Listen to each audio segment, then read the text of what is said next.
ये है Australia. Area के लिहाज से दुनिया का छठा सबसे बड़ा कंट्री जो इस वक्त एक बहुत बड़े क्राइसिस का शिकार है। अब वैसे तो ऑस्ट्रेलिया का शुमार दुनिया के अमीर तरीन कंट्रीज में होता है, जहां की सैलरीज और स्टैंडर्ड ऑफ लिविंग दुनिया के कई डेवलप्ड कंट्रीज से कहीं ज्यादा है। मगर ये कंट्री आहिस्ता आहिस्ता एक ऐसी प्रॉब्लम में फंसता जा रहा है जो आने वाले वक्तों में इसके लिए एक बहुत बड़ा सरदर्द बन सकती है। वैसे तो ऑस्ट्रेलिया अपनी वाइल्ड लाइफ और खूबसूरत कोस्ट लाइन की वजह से पूरी दुनिया में मशहूर है। कैंगरूज, पाइथन्स और स्नेक्स की बहुत सी ऐसी अक़साम हैं जो सिर्फ ऑस्ट्रेलिया में ही पाई जाती हैं। लेकिन ऑस्ट्रेलिया एक और चीज के लिए दुनिया में बहुत फेमस है और वो है उसकी अजीब सी ज्योग्राफी। ऑस्ट्रेलिया इंडियन ओशन के साउथ में बाकी दुनिया से बिल्कुल डिस्कनेक्टेड दुनिया का वो अकेला कंट्री है जो एक कॉन्टिनेंट भी है। अगर हम ऑस्ट्रेलिया का मैप देखें तो एक चीज बड़ी ऑब्वियस नजर आती है कि ऑस्ट्रेलिया के करीबन 90% एरिया पर रेगिस्तान है और इसीलिए ऑस्ट्रेलिया की 85% पॉपुलेशन इधर ऑस्ट्रेलिया की कोस्ट लाइन पर रहती है। तो अगर देखा जाए तो करीबन 85 to 90% ऑस्ट्रेलिया बिल्कुल खाली है।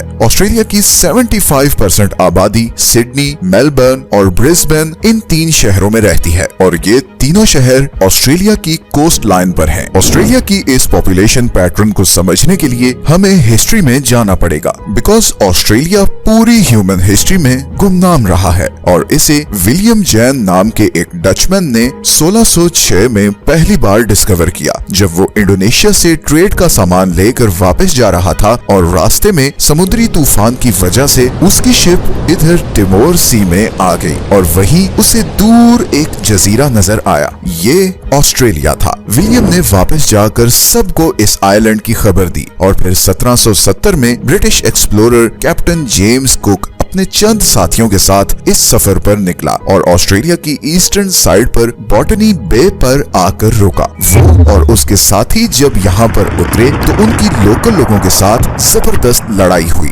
और कैप्टन कुक को जान बचाकर वापस भागना पड़ा। फिर 8 साल बाद कैप्टन आर्थर फिलिप 11 शिप्स पर 300 लोगों के साथ इधर आया और उसने इस कोस्ट लाइन पर कब्जा कर लिया। इस हिस्से को ब्रिटिश कंट्रोल में लाने के बाद उन्होंने ऑस्ट्रेलिया की वेस्टर्न साइड को डिस्कवर करने की कोशिश की, मगर रेगिस्तान के गर्म मौसम और प्यास की शिद्दत से उनके बहुत से साथी मारे गए और उन्हें मजबूरन वापस आना पड़ा। ऑस्ट्रेलिया असल में फेमस हुआ 1851 में, जब सिडनी से 210 किलोमीटर दूर बैथर्स्ट नाम के एक गांव में गोल्ड के बहुत बड़े रिजर्व्स डिस्कवर हो गए। अगले 20 सालों में पूरी दुनिया की 40% गोल्ड प्रोडक्शन ऑस्ट्रेलिया में होने लगी। ये सारा गोल्ड यहाँ से ब्रिटेन जाता और ब्रिटिश गवर्नमेंट इस गोल्ड को यूज करके पाउंड का रेट मेंटेन करती। इन 20 सालों को the years of gold rush कहा जाता है। इन 20 सालों में यूरोप और अमेरिका से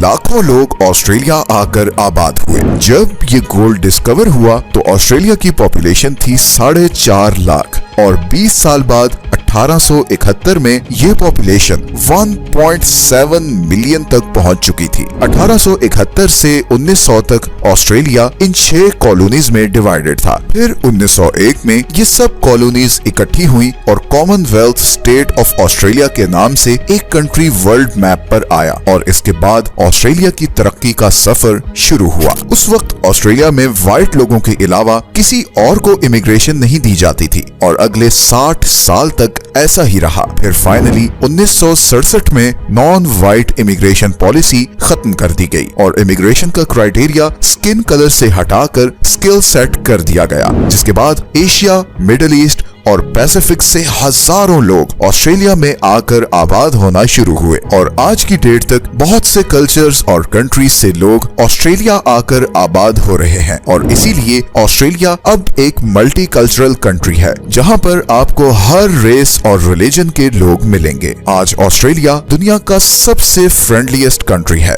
और क्वालिटी ऑफ लाइफ के लिहाज से वो दुनिया में 8th नंबर पर है और इसीलिए साउथ एशिया के बहुत से लोगों के लिए वो एक ड्रीम कंट्री भी है। मगर ऑस्ट्रेलिया एक ट्रैप में फंसता जा रहा है। ऑस्ट्रेलिया पिछले कुछ सालों में दुनिया के लीस्ट अफोर्डेबल कंट्रीज की लिस्ट में टॉप पर आ चुका है। ऑस्ट्रेलिया के 3 शहर टॉप 10 अनअफोर्डेबल सिटीज की लिस्ट में आ चुके हैं। सिडनी हांगकांग के बाद दुनिया का दूसरा सबसे महंगा शहर है। ऑस्ट्रेलिया को अनअफोर्डेबल बनाने में उसकी हाउसिंग मार्केट का बहुत बड़ा रोल है। अभी तक की वीडियो देखकर तो आप यही सोच रहे होंगे कि ऑस्ट्रेलिया में इतनी ज्यादा खाली जगह है तो यहाँ पर घर लेना तो बहुत ही अफोर्डेबल होगा, मगर रियलिटी इसके बिल्कुल ऑपोजिट है। लेकिन इससे पहले मैं थोड़ा सा ऑस्ट्रेलियन मेंटालिटी के बारे में आपको बताता हूँ। वैसे तो दुनिया में आप कहीं भी हो अपना घर लेना हर इंसान की ख्वाहिश होती है, मगर ऑस्ट्रेलियंस के लिए घर एक नेशनल आइडेंटिटी है। ऑस्ट्रेलिया में घर को स्टेबिलिटी और खुशहाली की निशानी समझा जाता है। आज भी 75% ऑस्ट्रेलियंस के नजदीक अपना घर होना उनकी टॉप प्रायोरिटी और ड्रीम है, मगर ये ड्रीम अब आहिस्ता आहिस्ता डेड होता जा रहा है। एंड लेट मी एक्सप्लेन कि मैं ऐसा क्यों कह रहा हूँ। 1970 में सिडनी में एवरेज एनुअल सैलरी थी $4,200 और उस वक्त एक नॉर्मल घर की प्राइस थी अराउंड $18,700। 2024 तक ये एवरेज एनुअल सैलरी $74,000 तक पहुंच चुकी है, मतलब 1970 की सैलरी से 17 टाइम्स ज्यादा। मगर दूसरी ही तरफ आज एक एवरेज घर की प्राइस $1.5 मिलियन है, which is 80 times higher than 1970s housing price. इसका मतलब है कि अब अगर आप अगले 20 साल भी अपनी पूरी सैलरी सेव करें तो बड़ी मुश्किल से घर खरीद सकेंगे, बिकॉज 20 सालों में घर की प्राइस और ऊपर जा चुकी होगी। और ये सिर्फ सिडनी ही नहीं बल्कि सारे बड़े ऑस्ट्रेलियन शहरों में यही हाल है। इवन ऑस्ट्रेलिया में जो लोग $1 लाख भी कमा रहे हैं वो सिर्फ 13% घरों को अफोर्ड कर सकते हैं, और इवन इन 13% घरों के लिए भी उन्हें बहुत ज्यादा मॉर्गेज लेना पड़ता है। और इसीलिए Australian households have one of the largest debts in the world. और ये सिचुएशन अब मजीद खराब होती जा रही है, बिकॉज हर साल ऑस्ट्रेलियन पॉपुलेशन में 4 लाख लोगों का एडिशन हो रहा है। ऑस्ट्रेलिया की पॉपुलेशन ग्रोथ कनाडा और यूएसए से ऑलमोस्ट डबल है।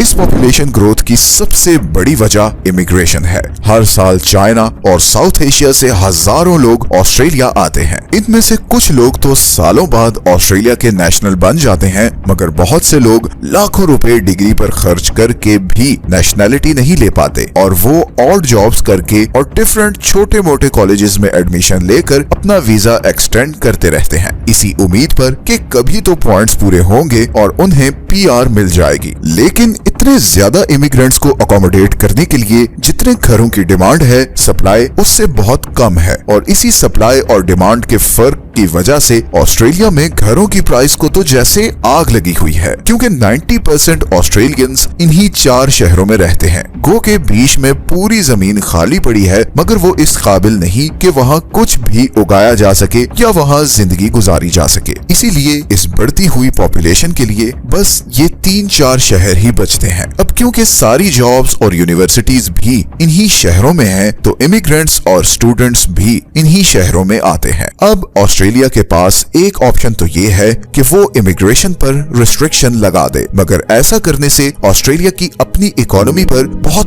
बुरा असर पड़ेगा, बिकॉज ऑस्ट्रेलिया की ऑलमोस्ट 17% इकोनॉमी फॉरेन स्टूडेंट्स की वजह से चलती है। ये वो स्टूडेंट्स होते हैं जो पढ़ने के लिए ऑस्ट्रेलिया आते हैं ताकि एजुकेशन कंप्लीट करके कोई जॉब पकड़ के पीआर ले सकें। ऑस्ट्रेलिया में यूनिवर्सिटीज की फीस बहुत ज्यादा है और इंडिया, पाकिस्तान और चाइना से आने वाले स्टूडेंट्स की इन्हीं फीस से ऑस्ट्रेलिया की इकोनॉमी को बहुत बूस्ट मिलता है। दूसरा, ऑस्ट्रेलिया की अपनी पॉपुलेशन इंडस्ट्री रिक्वायरमेंट पूरी करने के लिए थोड़ी है और इसीलिए उसे बाहर से लेबर चाहिए, मगर ऐसी लेबर जिसे इंग्लिश अच्छे से बोलनी आती हो और उसके पास रेलेवेंट स्किल्स भी हो। तो ऐसे में ऑस्ट्रेलिया इमिग्रेशन कम तो नहीं कर सकता। हाँ, पॉलिसीज ऑस्ट्रेलिया ने ऑलरेडी काफी सख्त कर दी हैं ताकि सिर्फ क्वालिफाइड लोगों को पीआर दी जा सके। ऐसे में जब हर साल लाखों लोग ऑस्ट्रेलिया आएंगे तो इनके रहने का बंदोबस्त करना बहुत मुश्किल होता जाएगा। गो के ऑस्ट्रेलिया अब ऐसे प्लान्स पर काम कर रहा है है जिसके जरिए इस रेगिस्तान तक डैम्स बनाकर पानी पहुंचाया जाएगा और यहाँ पर खेत उगाए जाएंगे। मगर इस प्लान को एग्जीक्यूट करते करते भी कई साल लग जाएंगे और तब तक ऑस्ट्रेलिया को इसी कोस्ट लाइन पर मौजूद शहरों में आने वाले इमिग्रेंट्स के लिए घर बनाने पड़ेंगे और इमिग्रेंट्स को तब तक हाई रेंट्स और हाई हाउसिंग प्राइसेस को बर्दाश्त करना होगा। Australia is truly an example of right planning. सिर्फ 200 साल पहले आबाद होने वाला कंट्री आज दुनिया की टॉप इकोनॉमीज में से है। लेट्स सी कि ऑस्ट्रेलिया इस हाउसिंग क्राइसिस से